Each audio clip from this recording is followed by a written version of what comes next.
upaya atau antisipasi apa Pak yang dilakukan Bappenas untuk memastikan ketersediaan stok, kemudian stabilisasi harga di wilayah-wilayah yang bukan merupakan sentra produksi? Ya, yang pertama kita penguatan di cadangan pangan pemerintah, kemudian cadangan pangan daerah. Contoh misalnya beras, kita mempunyai cadangan pangan pemerintah atau CPP, posisi di Bulog ini sampai dengan hari ini sekitar 3,5 juta ton. Ini stok CPP terbesar dalam sejarah ya.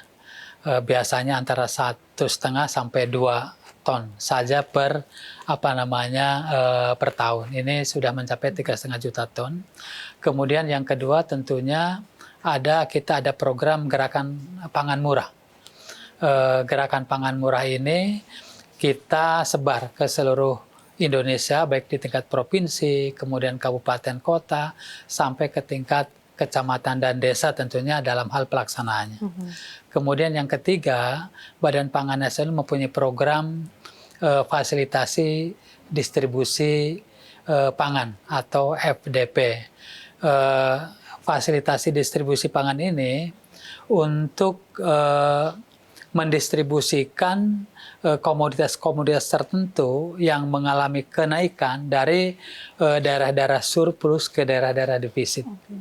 Kemudian yang keempat tentunya Badan Pangan Nasional mempunyai namanya SPHP.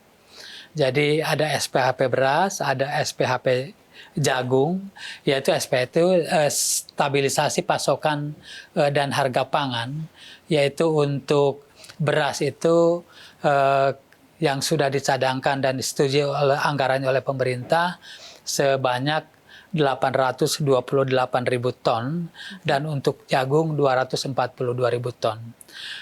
SPHP ini harganya itu memang sudah ditetapkan oleh pemerintah maksimum. Contoh misalnya beras 12.500 maksimum gitu ya. Harga maksimum 12.500, sedangkan harga medium normalnya adalah 13.500. Kira-kira seperti itu. Sehingga perbedaan harga inilah yang untuk mendongkrak bagi masyarakat yang kurang mampu atau masyarakat bawah untuk diharapkan dapat membeli beras SPHP yang didistribusikan atau diatur tata kelolanya oleh Perumbulog. Terkait dengan gerakan pangan murah tadi Pak, GPM sejauh ini efektivitasnya seperti apa? Kemudian bagaimana Bappenas menentukan lokasi-lokasi agar penyerapan atau penyaluran ini bisa tepat sasaran?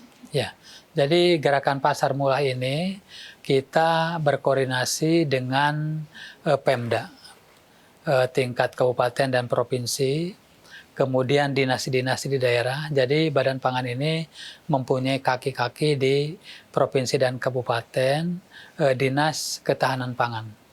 Kami koordinasi, kemudian ada di sana dinas perdagangan.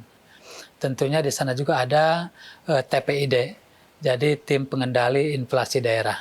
Kita berkoordinasi kira-kira titik-titik mana yang harganya bergejolak, disitulah kita tempatkan gerakan pasar murah dengan melibatkan para pelaku usaha pangan. Baik itu BUMN, seperti Bulog, ID Food gitu ya, kemudian PT Berdikari, PPI, dan anak perusahaan lainnya yang bergerak di bidang pangan. Juga BUMD. Kita libatkan juga para kelompok-kelompok tani.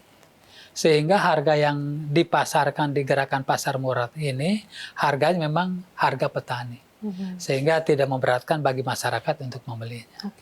Namun Pak Sarwo, di tengah berbagai upaya yang telah dilakukan Bappenas, di satu sisi ada tantangan yaitu curah hujan. Kemudian mungkin ada juga beberapa daerah yang potensi bencananya cukup tinggi. Bagaimana upaya Bappenas untuk bisa mengantisipasi ataupun mencegah gangguan distribusi pangan, Pak? Ya, jadi untuk daerah-daerah bencana seperti ada banjir, kemudian longsor, kemudian adanya gempa gitu ya, kami selalu berkoordinasi dengan BNPB. Kami selalu berkoordinasi bagaimana mekanisme agar pemenuhan pangan di daerah-daerah bencana itu dapat terselesaikan dengan baik. Jadi bahan pokok apa yang kurang di sana? Kebijakan Bapak Kepala Badan Pangan Nasional yang sekaligus Menteri Pertanian bahwa untuk CPP, cadangan pangan nasional yang ditempatkan di daerah-daerah bencana itu kita upayakan 3 kali lipat. Sehingga ketika ada kebutuhan mendesak, BNPB dan Badan Pengendalian Bencana Daerah itu langsung melakukan action untuk memenuhi kepada pos-pos yang terdampak. Contoh misalnya beberapa waktu yang lalu di Pulau Sumatera, Aceh, Sumatera Barat, dan Sumatera Utara, alhamdulillah kaitan dengan pangan dapat terpenuhi secara baik. Artinya sudah ada buffer stok ya Pak sudah. ya, untuk mengantisipasi hal-hal yang tidak diinginkan.